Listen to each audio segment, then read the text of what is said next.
하나님 말씀은 열왕기상 3장 5절에서 10절까지 말씀입니다. 열왕기상 3장 5절에서 10절 함께 봉독합니다. 기브온에서 밤에 야훼께서 솔로몬의 꿈에 나타나시니라. 하나님이 이르시되 내가 내게 무엇을 줄꼬 너는 구하라. 솔로몬이 이르되 주의 종 내 아버지 다윗이 성실과 공의와 정직한 마음으로 주와 함께 주 앞에서 행함으로 주께서 그에게 큰 은혜를 베푸셨고 주께서 또 그를 위하여 이 큰 은혜를 항상 주사 오늘과 같이 그의 자리에 앉을 아들을 그에게 주셨나이다. 나의 하나님 야훼여, 주께서 종으로 종의 아버지 다윗을 대신하여 왕이 되게 하셨사오나 종은 작은 아이라 출입할 줄을 알지 못하고 주께서 택하신 백성 가운데 있나이다. 그들은 큰 백성이라 수요가 많아서 셀 수도 없고 기록할 수도 없사오니 누가 주의 이 많은 백성을 재판할 수 있사오리까? 듣는 마음을 종에게 주사 주의 백성을 재판하여 선악을 분별하게 하옵소서. 솔로몬이 이것을 구하매 그 말씀이 주의 마음에 든지라. 아멘. 오늘 본문 말씀 가지고요, 마지막 승부라는 제목으로 함께 하나님 말씀을 나눕니다. 함께 고백할까요? 마지막 승부. 마지막 승부라는 제목을 정하면서요, 인터넷을 좀 검색해 봤더니 마지막 승부하면 1990년대의 농구 드라마로 그냥 인터넷에 도배가 되어 있더라고요. 그 농구 드라마 이야기를 하고 싶은 것이 아니라 스포츠나 인생이나 신앙생활이나 마지막 승부가 중요하다는 거죠. 또 마지막 승부가 중요하다는 건 무엇을 의미하느냐? 처음도 중요하고 그 과정도 중요하고 또 마지막까지 끝까지 최선을 다하여 달려갈 때 좋은 결과가 임한다라는 의미가 강조하고 있는 것 아닐까라는 생각을 해보면서 마지막 승부라는 제목을 한번 정해봤습니다. 우리가 지금까지 계속 사무엘 상하까지 함께 나눴는데요, 사무엘서는 사무엘을 통하여 이스라엘의 사울 왕과 또 다윗 왕을 세우시고 하나님의 역사가 이어지고 있는 모습을 보았죠. 이제는 열왕기상을 함께 나눌 텐데요, 열왕기상은 잘 아는 것처럼 솔로몬부터 시작합니다. 그리고 11장까지가 솔로몬에 대한 이야기예요. 여러 왕들에 대한 이야기를 함께 나눌까 하다가 우리가 잘 아는 솔로몬에 대한 부분을 우리가 좀 함께 나누면서 어떻게 솔로몬이 왕이 되었을까, 또 왕이 된 솔로몬은 어떤 삶을 살았을까, 그리고 특별히 솔로몬은 마지막 승부를 어떻게 보내고 어떤 결과를 맞이했는가를 생각해 보면서 저와 여러분의 신앙생활에 영적인 깨달음이 있고 또 영적인 도전이 되고, 솔로몬에게 본받을 건 본받고 또 우리가 본받지 말아야 할 것들은 또 우리가 삶에서 또 본받지 않으면서 하나님의 은혜의 승리가 우리 성도님들 가운데 함께하기를 축복합니다. 오늘 본문 말씀 중심으로 솔로몬의 모습을 통해서 첫 번째 우리가 한번 알기를 원하는 건요, 솔로몬은 은혜를 알았던 인물입니다. 함께 고백할까요? 은혜를 알아야 합니다. 솔로몬은요, 다윗의 한 50세쯤에 낳은 늦둥이 아들이죠. 10번째 아들이라고 이야기를 합니다. 또 솔로몬은 그의 어머니가 누구였나요? 밧세바죠. 하나님 앞에 범죄했던 다윗이 그 대상이었던 밧세바를 통해 낳은 둘째 아들입니다. 그러다 보니까 여러 가지 어려움도 있고 문제도 있었겠죠. 또 유대 역사가였던 요세푸스는 솔로몬이 왕이 된 나이가 한 15세에서 한 20세가 안 됐을 것이다 라고 이야기를 합니다. 그러다 보면 솔로몬이 왕이 되어지기에는 여러 가지가 부족한 모습입니다. 늦둥이에다가 10번째 아들에다가 그가 태생이 어머니가 좋지 않은 모습 속에 하나님 앞에 범죄함으로 낳은 아들이다 보니까 여러 조건이 좋지 않아요. 또 그가 왕위로 세워지기 전에는 어떤 일이 있었느냐, 이 다윗의 장자였던 아도니아가 모반을 일으킵니다. 그래서 그가 왕이 되어지려고 그렇게 쿠데타를 일으키는 가운데 극적으로 하나님께서 솔로몬을 왕으로 세우시고 그 솔로몬을 통해 하나님의 역사가 이루어진 줄로 믿습니다. 그런데 왜 그런 연약한 약점과 부족한 모습, 어쩌면 부적격한 그러한 모습 속에서도 하나님이 솔로몬을 왕으로 세웠을까? 성경은 이렇게 그 답을 말씀하죠. 열왕기상 1장 30절 말씀 함께 합니다. 내가 이전에 이스라엘의 하나님 야훼를 가리켜 내게 맹세하여 이르기를 내 아들 솔로몬이 반드시 나를 이어 왕이 되고 나를 대신하여 내 왕위에 앉으리라 하였으니 내가 오늘 그대로 행하리라. 아멘. 하나님이 다윗에게 약속하셨고 다윗은 그 약속을 지킴으로 인하여서 하나님 앞에서 솔로몬이 왕이 되었다는 겁니다. 솔로몬의 연약한 모습, 단점, 왕이 될지 못한 여러 가지 조건 많이 있었지만 중요한 건 뭐냐? 하나님이 다윗에게 약속하셨고 다윗은 그 약속을 지키고 그 약속을 통해 이루어짐으로 인하여서 솔로몬이 왕이 되었다는 거죠. 또 솔로몬도 자신이 왕이 되어진 이후에 이런 고백을 합니다. 열왕기상 3장 6절 말씀인데요, 함께 합니다. 솔로몬이 이르되 주의 종 내 아버지 다윗이 성실과 공의와 정직한 마음으로 주와 함께 주 앞에서 행함으로 주께서 그에게 큰 은혜를 베푸셨고 주께서 또 그를 위하여 이 큰 은혜를 항상 주사 오늘과 같이 그의 자리에 앉을 아들을 그에게 주셨나이다. 아멘. 솔로몬도 이야기합니다. 자기의 어떤 연약한 부족한 모습들 고백하면서 내가 어떤 자격이 있거나 조건이 있어서 왕이 된 것이 아니라 하나님께서 다윗에게 은혜를 주셨고 그 은혜로 말미암아 자신이 왕이 되었다라는 사실이에요. 오늘 우리 방금 읽은 말씀에 보면 은혜라는 단어가 몇 번 나오는지 아시나요? 2번 나와요. 근데 은혜라는 말이 그냥 은혜가 아니라 앞에 또 하나의 단어가 있어요. 어떤 단어일까요? 큰 은혜라고 기록합니다. 함께 고백해 볼까요? 큰 은혜. 다윗이 그리고 솔로몬이 왕이 되어졌던 이유가 은혜 안에서 이루어졌다라고 이야기를 하는데 그것도 작은 은혜가 아니라 어떤 은혜예요? 큰 은혜라는 거예요. 이 큰 자의 강조를 좀 넣어야 되겠죠. 큰 은혜를 받아서 다윗으로 인하여 왕이 되었고 또 다윗에게 하나님이 큰 은혜를 주셔서 아들 솔로몬을 부어주셨고 그 솔로몬인 자신이 왕이 되었다라고 고백하면서 자신을 이야기하고 있다는 거죠. 그 다음에 그가 왕이 된 다음에 하나님의 큰 은혜를 고백하면서 열왕기상 3장 7절에 스스로 이렇게 고백합니다. 한 번 더 읽어봅니다. 나의 하나님 야훼여 주께서 종으로 종의 아버지 다윗을 대신하여 왕이 되게 하셨사오냐. 종은 작은 아이라 출입을 할 줄 알지 못하고. 아멘. 여러분 비교되지 않나요? 큰 은혜라고 말하고 있고 솔로몬은 자신을 향하여 뭐라고 얘기하고 있어요? 작은 아이다라고 말합니다. 하나님께 대한 큰 은혜를 고백하면 자신은 어떻게 보일까요? 작은 아이일 수밖에 없어요. 그런데 하나님의 큰 은혜를 생각하지 않으면 자신은 어떻게 될까요? 자신이 큰 사람이 되어지는 거예요. 하나님의 큰 은혜, 아버지 부친이었던 다윗의 큰 은혜를 고백하면 고백할수록 솔로몬은 자신이 겸손하고 작은 아이이고 은혜를 입은 자이고 그 은혜 안에 살아가고 오늘도 지금도 은혜가 필요하다는 사실을 고백하고 있다는 거예요. 여러분 솔로몬에게만 해당되어지는 말씀일까요? 아니요, 우리에게도 동일합니다. 하나님이 나에게 큰 은혜를 부어주셨다. 이렇게 아멘을 하면 얼마나 그 아멘의 고백을 듣는 하나님이 얼마나 기뻐하시겠어요. 한 번 더 하나님께 나는 큰 은혜를 받았다.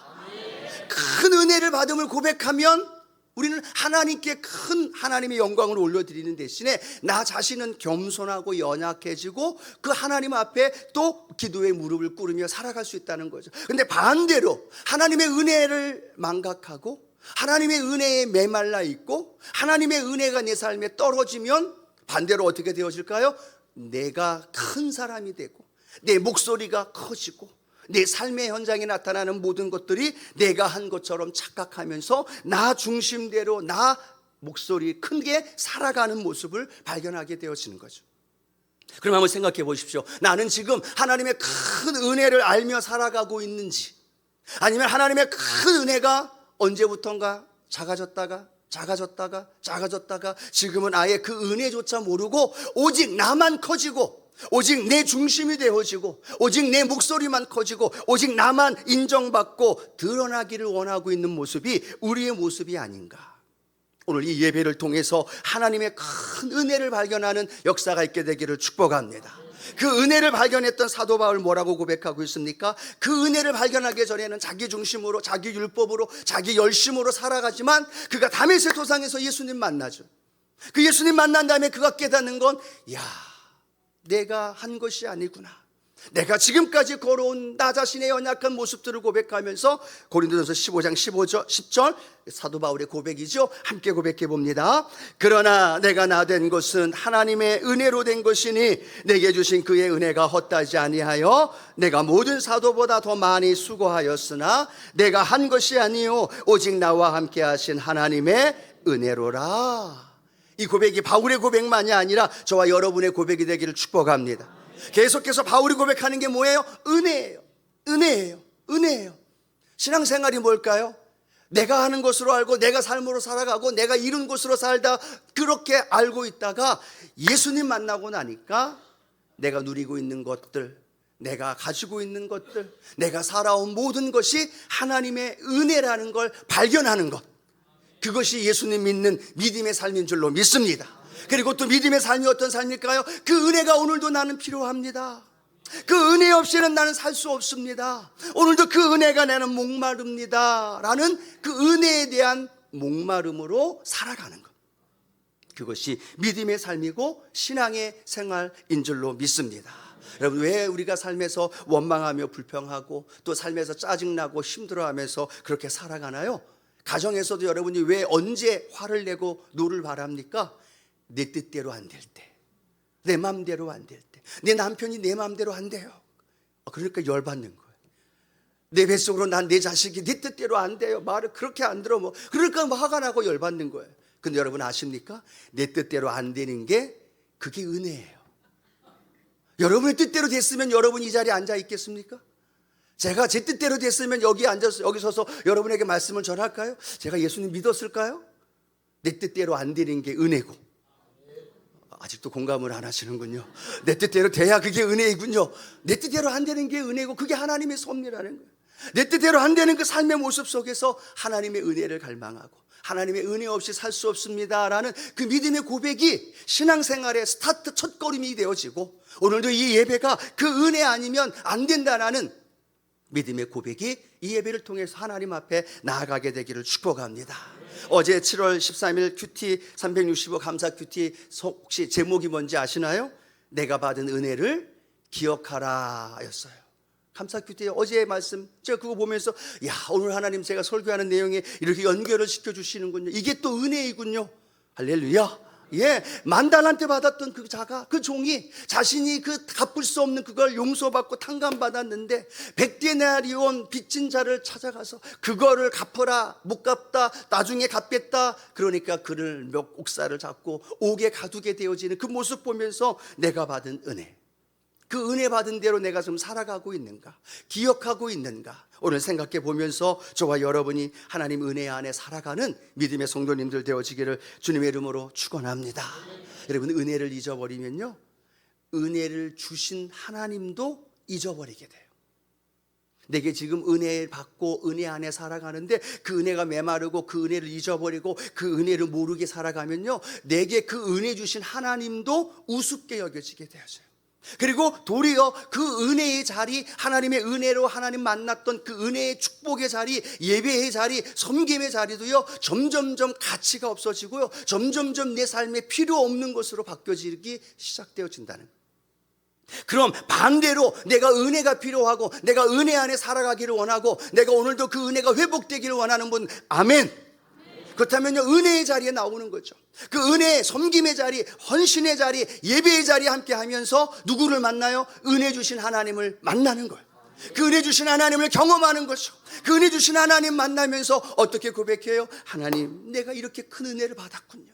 내가 이렇게 헤아릴 수 없는, 측량할 수 없는 은혜 받으며 살아왔군요. 그 은혜를 또 깨닫게 되어지고 그 은혜 안에서 살아갈 때 솔로몬처럼 하나님의 은혜가 저와 여러분 안에 날마다 함께하기를 축복합니다. 힘들 때 해도, 어려울 때 해도, 잘 나갈 때 해도, 솔로몬처럼 왕이 되었을 때 해도 하나님의 은혜입니다. 이 고백이 저와 여러분의 삶에 날마다 고백되기를 축복합니다. 자, 두 번째, 우리는 은혜를 아는 것만이 아니라 그 은혜에 답해야 된다는 거예요. 한번 따라할까요? 은혜에 답해야 합니다. 솔로몬은 그 큰 은혜를 알고 있었어요. 그러니까 어떻게 할까요? 가만히 있을 수가 없는 겁니다. 그가 왕이 된 다음에 가장 먼저 한 일은 정적을 없애거나 여러 가지 상황, 조직, 제도를 바꾼 것이 아니라 그는 어떤 행동을 했을까요? 우리가 잘 알죠. 열왕기상 3장 4절 함께 읽겠습니다. 이에 왕이 제사하러 기브온으로 가니 거기는 산당이 큼이라 솔로몬이 그 제단에 1000번제를 드렸더니. 아멘. 솔로몬이 선택한 건 뭐예요? 그 큰 은혜 받은 거에 대한 그 은혜에 하나님 앞에 답하는 건 1000번제를 드리는 거예요. 1000마리의 양, 1000마리의 소, 1000마리의 제물을 하나님 앞에 드리는 겁니다. 솔로몬이 드릴까요? 제사장들, 레위인들, 함께하는 많은 그와 함께했던 사람들이 1000마리의 제물을 드리려면 얼마나 많은 시간이 필요했겠어요? 얼마나 많은 수고가 필요했겠어요? 얼마나 많은 냄새와 향과 그리고 얼마나 많은 모습들의 수고가 필요했겠어요? 그걸 다 감수하면서 오늘 솔로몬은요 하나님 앞에 1000번제를 드리고 있다는 거예요. 중요 포인트는 뭘까요? 그만큼 오늘 솔로몬은 자신에게 주신 큰 은혜를 이 제사 예배라는 것을 통하여서 하나님 앞에 고백하면서 하나님, 내 인생의 가장 중요한 것은 하나님께 드리는 예배입니다. 그게 1000번제로 고백되어졌어요. 여러분, 우리에게 주신 하나님의 한없는 은혜, 그 은혜를 내가 안다면 우리는 그 은혜에 어떻게 보답하며 살아갈까요? 어떻게 하나님 앞에 드리며 살아갈까요? 오늘 이 예배가 그 은혜에 답하는 시간이 되어지기를 축복합니다. 오늘 예배만이 아니라 앞으로 드려지는 예배, 삶의 모든 예배가 내 삶의 가장 우선시 되어지고 내 삶의 가장 중요한 가치관이 되어지고 그 예배에 목숨 걸고 예배의 자리에, 은혜의 자리에 저와 여러분에게 1000번제 드리라고 말하지 않아요. 1000제단, 1000제물 그렇게 드리라고 말하지 않아요. 그러나 우리의 삶의 가장 중심이 하나님의 기뻐 받으시는 그러한 제사 예배가 하나님 앞에 드림으로 하나님, 내가 은혜 안에 살고 있습니다 라는 걸 답하며 보여드릴 수 있는 믿음의 성도님들 되어지기를 축복합니다. 그러니까 하나님이 어떻게 해요? 너무나 감동이 되니까 하나님이 솔로몬의 꿈에 나타나죠. 솔로몬에게 말합니다. 내가 내게 무엇을 줄고 너는 구하라.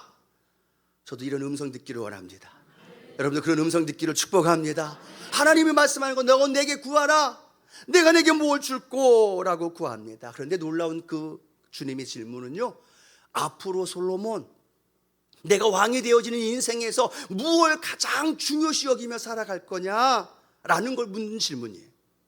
너 내게 구해, 내가 뭐든지 줄게 라고 말하는데 그가 무엇을 구하느냐는 그 고백은요, 그의 인생, 솔로몬의 인생의 가장 중요한 핵심 가치를 하나님 앞에 드리는 것이다 라고 설명할 수 있죠. 그런데 솔로몬은요 무엇을 구했습니까? 자신을 위하여 구한 것이 아니라 하나님을 위하여 구했어요. 하나님이 맡겨진 사명자 그 백성을 위하여 어떻게 그들을 잘 다스리고 통치할 것인가에 대한 누구를 위한 기도를 드려요? 하나님을 위한 기도, 하나님의 백성을 위한 기도. 열왕기상 3장 9절에서 10절이죠. 함께 읽어봅니다. 누가 주의 이 많은 백성을 재판할 수 있사오리까? 듣는 마음을 종에게 주사 주의 백성을 재판하여 선악을 분별하게 하옵소서. 솔로몬이 이것을 구하매 그 말씀이 주의 마음에 든지라. 아멘. 무엇을 구하고 있어요? 자신의 건강, 자신의 부. 하나님, 나 왕권 계속 이어지게 해주십시오. 하나님, 전쟁에 나가면 날마다 승리하게 해주십시오. 그걸 구하는 게 아닙니다. 지금 솔로몬의 가장 포인트는 뭐예요? 하나님을 위하여, 하나님의 백성을 위하여, 나를 위함이 아니라 하나님, 그리고 그 하나님이 나에게 주신 백성을 어떻게 잘 이끌어 줄 수 있느냐에 대한 그 포인트가 그 솔로몬의 핵심 가치가 되어지고 있다는 거예요. 오늘 여러분, 저와 여러분의 삶에 하나님 나타나셔서 너 무엇을 구하니? 뭘 줄까? 라고 묻는다면 여러분 무엇을 기도하겠습니까? 이때다 싶어서 하나님 사업 대박입니다. 하나님 이때다 싶어서 내 자녀 앞길 환하게 열립니다. 물론 하나님 그 기도도 들어주시겠죠. 그런데 성경에 보니까 하나님이 솔로몬의 기도를 들으시고 그 하나님의 마음에 든지라, 하나님의 마음에 맞은지라. 솔로몬을 위하여 기도했다 하더라도 하나님은 솔로몬에게 응답해 주셨겠죠. 그런데 하나님 앞에서 솔로몬은 자신을 위한 기도가 아니라 주님을 위하여, 하나님을 위하여, 하나님의 백성 나에게 맡겼으니까 그 하나님의 백성 어떻게 인도해야 될까요? 재판해야 될까요? 지혜를 주십시오라는 지혜를 구하는 솔로몬의 기도. 자신을 위한 기도가 아닙니다. 이타적인 기도입니다. 사적인 기도가 아닙니다. 공적인 기도입니다. 나의 이익을 위한 기도가 아니라 다른 사람을 위해 기도하며 다른 사람의 유익을 위해 기도하는 기도였습니다. 또 하나의 특징은요, 솔로몬의 기도는요, 일반적인 가치를 구하지 않았어요. 일반적인 가치는 우리가 좋아하는 돈, 그렇죠? 명예, 권력, 그런 것들이 일반적인 가치라고 생각한다면, 그 일반적인 가치와 반대되는 가치가 있다면 궁극적인 가치라는 겁니다. 그 궁극적인 가치는 뭐예요? 사랑입니다. 자유입니다. 지혜입니다. 보이지는 않지만 영원한 것이고 많은 사람들을 회복시키며 살릴 수 있는 것들, 그것을 솔로몬은 구합니다. 부입니다. 장수입니다. 그걸 구하는 게 아니라 하나님 앞에서 하나님 백성을 잘 이끌 수 있는 지혜를 구했고, 그 백성들을 사랑할 수 있는 사랑을 구했고, 그 평강으로 인하여 하나님의 영광을 올려드리기를 원하는 그러한 믿음의 고백, 그러한 가치를 구했다라는 사실. 오늘 여러분, 우리는 어떤 가치를 구하고 살아가고 있습니까? 신앙 안에서 성경적인 가치관, 돈이 다가 아니라, 권력이 다가 아니라, 내 사업이 다가 아니라, 내가 다가 아니라 하나님 안에서 그러한 풍성한 영적인 은혜를 갈망하면서 그것을 하나님 앞에 구할 수 있는 은혜가 되기를 축복합니다. 또 솔로몬은요, 위대한 업적을 구하지 않았어요. 이렇게 많은 것 향할 수 있도록 도와주세요, 승리하게 해주시고 내가 왕권이 더 오래 가게끔 위대한 업적, 드러나는 자신의 명예를 구하지 않았어요. 무엇을 구했습니까? 바른 사람이 되길 원하는 거예요. 인품이, 인격이 하나님 앞에 올바로 되기를 원하는 그 고백, 지혜를 구하며 듣는 마음을 갖기를 원했던 그 고백, 그래서 주님의 마음에 합한 마음이 되어졌고, 그것뿐만 아니라 하나님 어떻게 솔로몬을 축복해 주셨어요? 열왕기상 3장 11절 같이 한번 읽어봅니다. 이에 하나님이 그에게 이르시되 내가 이것을 구하도다. 자기를 위하여 장수하기를 구하지 아니하며 부도 구하지 아니하며 자기 원수의 생명을 멸하기도 구하지 아니하고 오직 송사를 듣고 분별하는 지혜를 구하였으니. 아멘. 그 다음 말씀 아시죠? 어떤 말이에요? 내가 구하지 아니하는 장수도 주시고 부도 주시고 권력도 주시고 필요한 모든 것 하나님께서 솔로몬에게 부어주신 줄로 믿습니다. 여러분, 이 말씀 생각하면서 신약 성경에 우리가 잘 알고 있는 말씀 혹시 떠오르는 말씀 없나요? 마태복음 6장 33절. 떠오르는 것처럼 눈치를 주시는 분들이 몇 분이 계시는데, 마태복음 6장 33절 같이 한번 읽어봅니다. 그런즉 너희는 먼저 그의 나라와 그의 의를 구하라. 그리하면 이 모든 것을 너희에게 더하시리라. 아멘. 예, 하나님 필요 없습니다. 이 모든 것, 먹는 것, 마시는 것, 입는 게 더 필요합니다. 그런데 솔로몬은요, 그걸 구하지 않았는데도 하나님이 덤으로 그걸 선물로 주셨다는 것.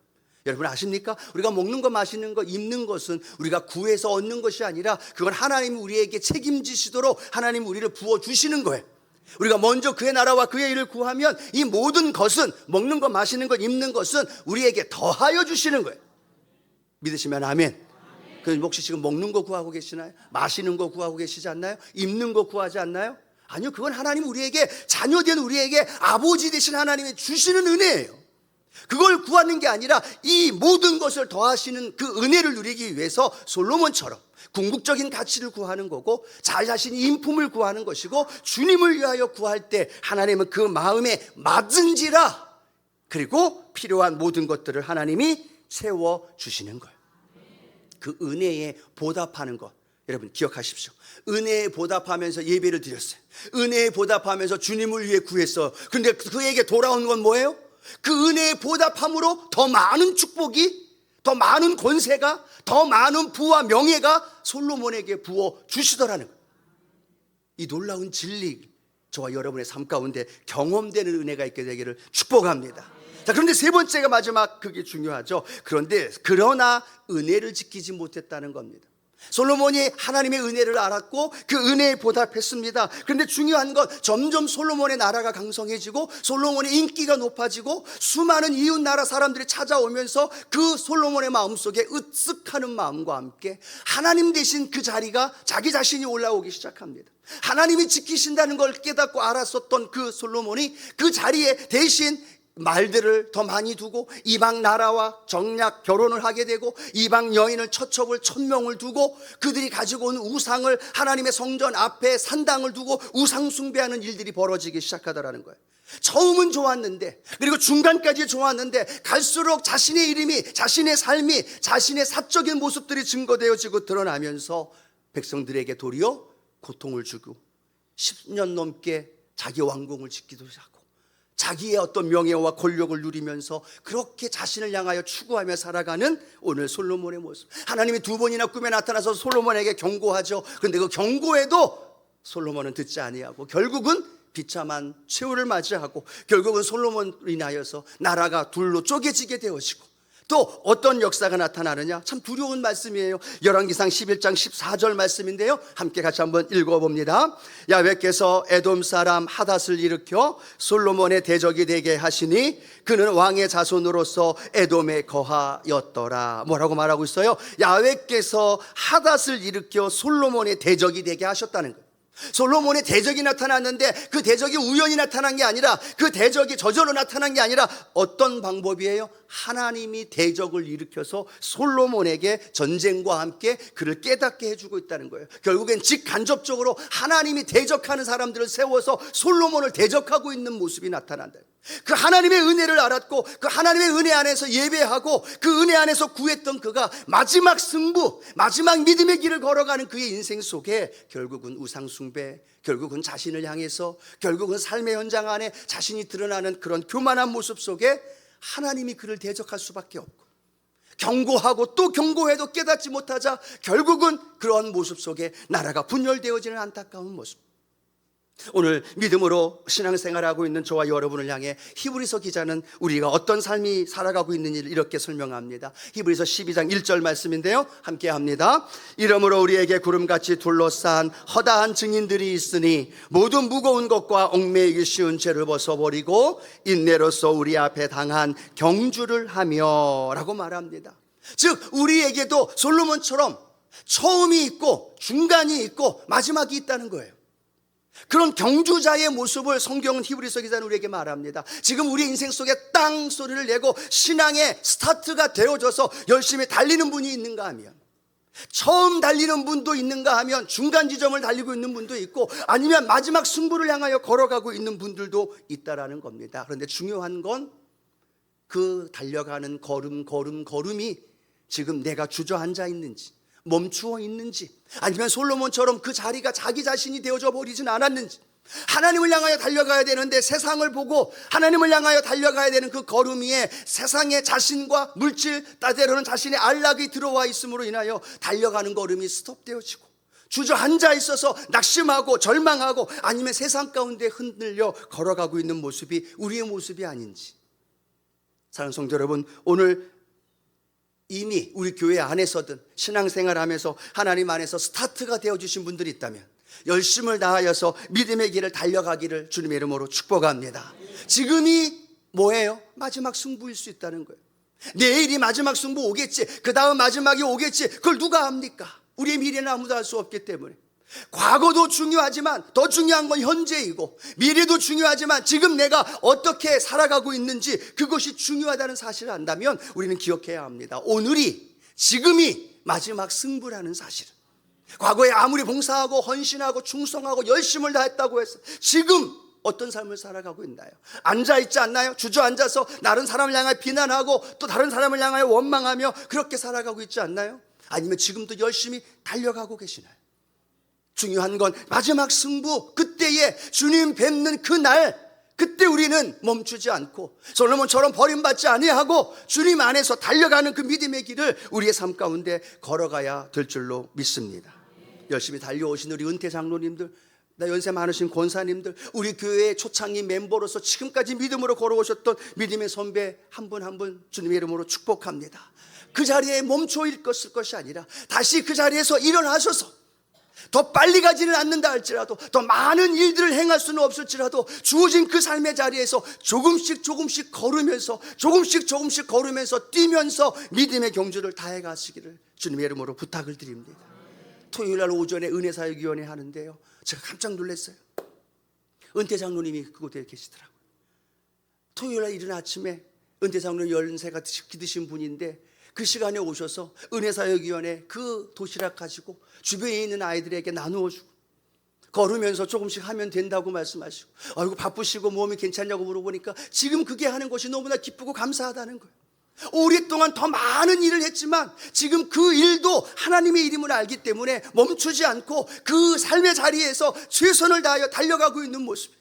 연세 많으신 우리 권사님, 이 교회에서 여선교회장하고 수많은 봉사하며 헌신했던 그분이 이제 연세가 많으셔요. 많은 봉사와 헌신을 할 수 없어요. 근데 그 삶의 자리에서 포기하지 않고 예배의 자리에 나오셔요. 은혜의 자리에 나오셔요. 그리고 성도들에게 본이 되어주고 함께하는 모습을 보면서 얼마나 제가 감동이 되는지 몰라요. 얼마나 하나님이 기뻐하시겠어요. 더 빨리 가야 더 많은 걸 행하는 것, 그걸 말하는 것이 아니라 지금 내가 달려가고 있느냐는 얘기예요. 지금 내가 멈춰 있지는 않느냐는 이야기예요. 하나님 자리 대신에 세상이 들어와 있고 하나님의 앞에 나가야 할 헌신의 자리, 은혜의 자리에 내가 앉아 있어서 그것이 지금 중단되어져 있고 멈추어져 버려 있다면 지금이 마지막 승부라는 생각이 되어지면서 하나님, 내 삶의 자리에 주님 앞에서 주신 그 은혜 가지고 최선을 다하여 믿음으로 걸어가면서 또 조금씩 걸으면서 뛰면서 그 길을 걸어가게 하여 주옵소서. 또 반대로요, 그렇게 열심으로 헌신하며 충성했던 장로님, 권사님들이요, 지금은 교회 나오지 못한 분들도 너무나 많아요. 몸이 아파서, 거동이 불편해서 온라인으로 예배 드린다 그러고, 어버이날 찾아가려고 하니까 한 번도 교회 못 나오는데 너무나 송구해서 그 조그마한 용돈 그 받지 부담되어서 못 받겠다고 이야기하면서 안타까운, 교회 나와 예배드리지 못하고 봉사할 수 없음에 대한 안타까움을 토로하는 권사님, 장로님들도 계셔요. 그분들도 충분히 우리가 이해하잖아요. 근데 그분들의 그 삶의 모습이 곧 우리들의 모습이 될 수도 있다는 거예요. 그러나 지금 우리가 교회 나와서 예배의 자리, 은혜의 자리에 함께하고 있다면 우리는 멈춰 서는 것이 아니라 다시 일어나서 솔로몬의 연약한 모습을 보면서 우리는 일어나야지, 우리는 믿음으로 걸어가야지, 하나님의 자리에 하나님을 그대로 두면서 내가 빨리는 아닐지라도, 많이는 아닐지라도, 더 풍성하게는 못할지라도 내 삶의 자리에서 그렇게 주님을 향해 그렇게 걸어가야지. 그것이 저와 여러분의 고백이 되어지고, 그럴 때 다음 세대가, 그럴 때 젊은 세대가 그 모습 보면서 감동받고, 나도 저런 믿음의 선배, 믿음의 샘플 되어지는, 믿음의 모델 되어지는 우리 장로님, 권사님, 집사님 보면서 나도 저렇게 걸어가야지. 그런 믿음의 길을 함께 고백하면서 오늘 우리 성도님들의 삶의 자리에 날마다 걸어가는 우리의 삶이 되어지기를 주님의 이름으로 축복합니다. 마지막 말씀 한 구절 읽고 말씀을 맺길 원합니다. 사도 바울의 디모데전서 4장 7절의 고백이죠. 함께 고백합니다. 나는 선한 싸움을 싸우고 나의 달려갈 길을 마치고 믿음을 지켰으니 라고 말하는 사도 바울의 마지막 인생의 고백이죠. 나는 선한 싸움을 싸웠습니다. 달려갈 길을 마쳤습니다. 그리고 나는 믿음을 지켰습니다. 솔로몬처럼 버림받거나 또 솔로몬처럼 마지막 승부에 다운되고 하나님의 경고에도 무시하고 그렇게 내디뎠던 솔로몬의 모습이 아니라 바울처럼 또 다윗처럼 저와 여러분의 인생이 하나님 앞에 끝까지 믿음으로 은혜 안에 승리하는 믿음의 성도님들 되어지기를 주님의 이름으로 축원합니다.